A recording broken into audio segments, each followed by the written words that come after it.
Vida. Oferecimento Hospital São Marcos. Para toda a vida. Olha, nesse período de Natal, de fim de ano, é natural que se cometa excessos de consumo. Eu digo consumo na ingestão de álcool, também de alimentação da mais diversa, que não é aquela que está presente no seu dia a dia. Normalmente você não costuma consumir ou não consome com tanta frequência. E o fígado é um dos órgãos do corpo muito exigidos nesse período de excesso. Por isso, o Quadro Vida vai falar hoje desse assunto. Os excessos que não se devem cometer e, da mesma forma, o que fazer para depois você retomar a sua rotina normal. A gente está recebendo aqui no estúdio o médico hepatologista Juvenal Gomes, especialista nesse assunto. Boa tarde, doutor Juvenal. Boa tarde. Tudo bem? Tudo bom. A gente vai exibir aqui algumas imagens, né, para ilustrar o que passa o nosso organismo, especialmente o fígado, nesse período. Ele é um órgão que termina sendo muito exigido. Por quê, doutor? O fígado é um órgão responsável pelo metabolismo do nosso corpo. Tudo que você consome, tudo que você ingere, passa pelo fígado. Medicações, alimentação em excesso de gordura, proteínas, tudo passa pelo fígado. Ou seja, quando você se alimenta, esse sangue que vem do intestino, que é absorvido aqui no intestino, ele vai para o fígado. E esse sangue, contendo essas toxinas, esses nutrientes, passa pelo fígado para quê? Para ser desintoxicado e para ser processados os alimentos que vão ser úteis para o organismo. Ou seja, após passar pelo intestino, ele vai passar para o fígado, depois de processado, eliminado as substâncias tóxicas, e os alimentos processados, ele vai para o coração e depois ser bombeado já com substâncias prontas para todo o nosso organismo. Quer dizer, quando você tem um excesso na ingestão de álcool, você sobrecarrega o fígado. Isso, quando você sobrecarrega o fígado com a ingestão de álcool ou qualquer outra substância, né? Alimentos, por exemplo. O álcool, se ele for ingerido em pequena quantidade, não há problemas, não tem problema. O fígado ele vai conseguir metabolizar esse álcool. O problema são os excessos, né? Para você ter ideia, essa quantidade ela não é uniforme, por exemplo. No geral, uma mulher ela consegue metabolizar cerca de 40 gramas de álcool por dia, né? E o homem 60 gramas de álcool por dia.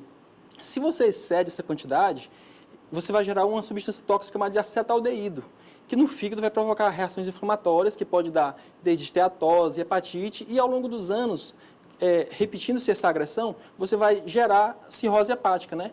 Que é uma causa grave, né, de doenças no fígado. Bom, quando o senhor fala 60 miligramas, né? 60 gramas. 60 gramas de álcool para homem, para mulher. Se a gente for transformar isso nas bebidas mais comuns, como por exemplo, cerveja, representaria quantos ml, uísque, vinho, Isso. enfim? Cerveja, no geral, vai representar mais ou menos aí 2 ou 3 latinhas aí para a mulher e 3 ou 4 latinhas para o homem.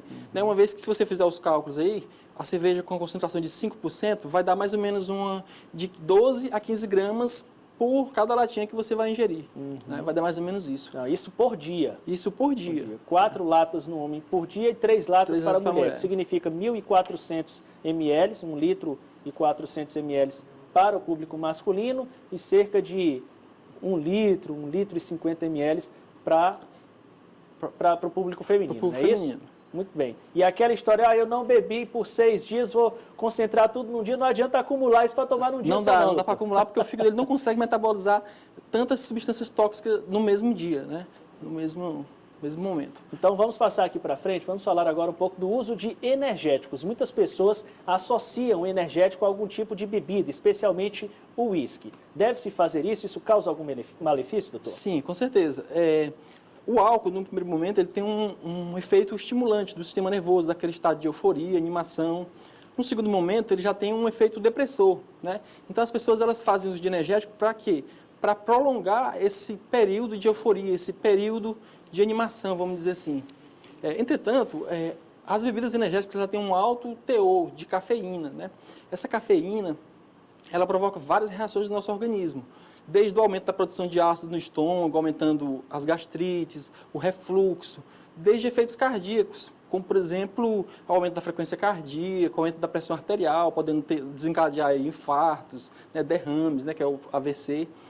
Sem falar na quantidade de açúcar, que os energéticos têm uma grande quantidade de açúcar, né? Uma grande concentração. De açúcar, ou seja, pacientes que já têm intolerância à glicose, que já são predispostos a terem diabetes, vão ter picos hiperglicêmicos.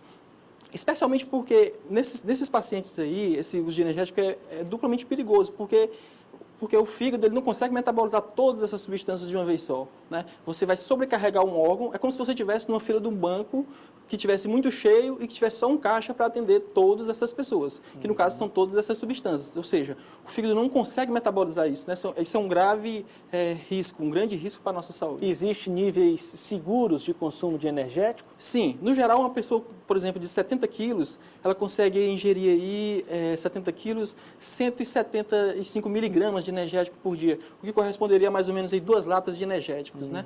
De energético. Então a gente recomenda sempre quando uma Preferência com espaçamento entre a ingestão de um e de com outro. espaçamento, não misturar com álcool. E, por exemplo, se você vai consumir energético durante a noite, você tem que fazer mais ou menos uma programação de não consumir aquelas outras bebidas que são ricas em cafeína, por exemplo, o café, né? Alguns tipos de chás. Refrigerante à base de cola. Quer dizer, assim você vai minimizar nessa quantidade de energéticos que você vai utilizar. Né? Vamos à frente.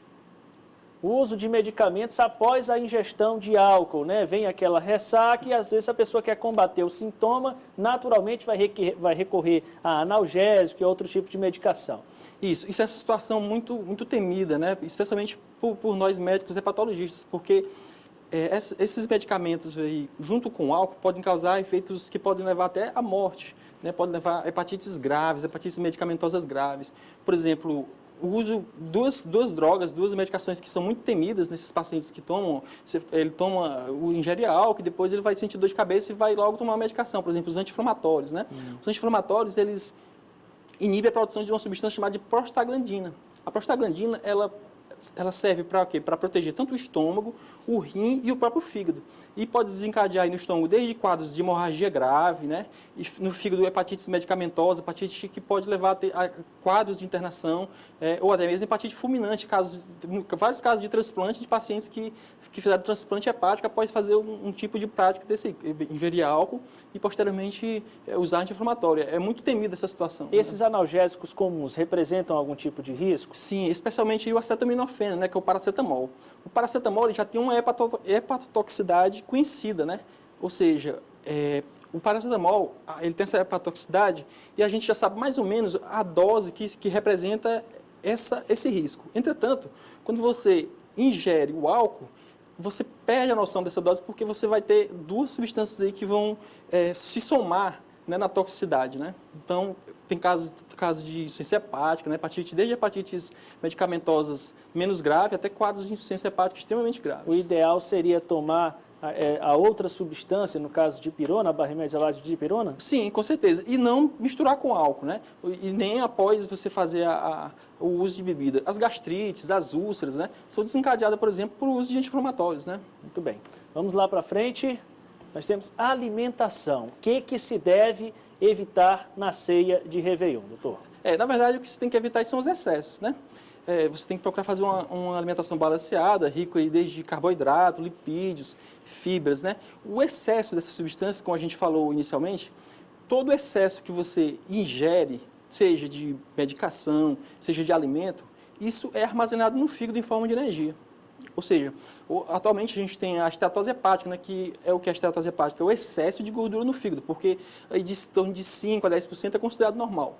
Mas a esteatose hepática é o excesso de gordura no fígado e é hoje a 3ª causa de cirrose no mundo. E muito em breve vai ser a principal causa de cirrose e de transplante hepático no mundo, né? Você tem a primeira causa, o que é a hepatite C, a segunda, o próprio álcool, e a terceira, a esteatose, que muitas pessoas elas minimizam porque também são achados, né? São problemas que não dão sintomas, né? Ou seja, você faz às vezes um ultrassom, aí aparece lá aquela gordurinha no fígado, ou você faz exames de sangue, né? Que são as transaminases, TGO, TGP, e a partir daquilo ali você tem a noção de que você está com aquele problema. Mas são problemas que cronificam, né? E esse é o problema, porque são problemas silenciosos. Então, diariamente no consultório, chega paciente e fala, doutor, nunca bebi, nunca ingeri álcool, eu estou com cirrose, que vem justamente do depósito dessas substâncias no nosso fígado, né? E a preocupação é o porquê? Porque tudo isso se dá de forma assintomática, silenciosa, né? O fígado sofre calado, né? E quando você vai ter alguma manifestação dessas doenças, são doenças que já estão descompensadas, né? Que já tem processo de cirrose, de descompensação, né? Muito bem. Depois da pessoa exagerar um pouquinho, como voltar à rotina? O que ingerir, em que quantidades, o que fazer? E voltar de forma saudável, né? Fazer atividades físicas e fazer uma dieta mista, né? Com carboidratos sim, lipídios sim, eles são importantes para a nossa dieta, né? E fazer atividade física de forma regular, evitar a obesidade, né? E combater o sedentarismo, o diabetes, que são doenças que vão provocar aí danos aos nossos órgãos, ao fígado e ao sistema digestivo de maneira geral. Muito bem, nós conversamos com o hepatologista Juvenal Gomes, que nos trouxe aqui informações sobre o que fazer e o que não fazer nesse momento aí da ceia, das festas de virada de ano, onde normalmente cometem-se exageros. Muito obrigado, doutor Juvenal, pelos esclarecimentos. Estão às ordens, tá? Um prazer. Obrigado. Boa tarde para o senhor e boas festas. Tá, boas festas. Olha, a creche Maria do Amparo, no bairro Vale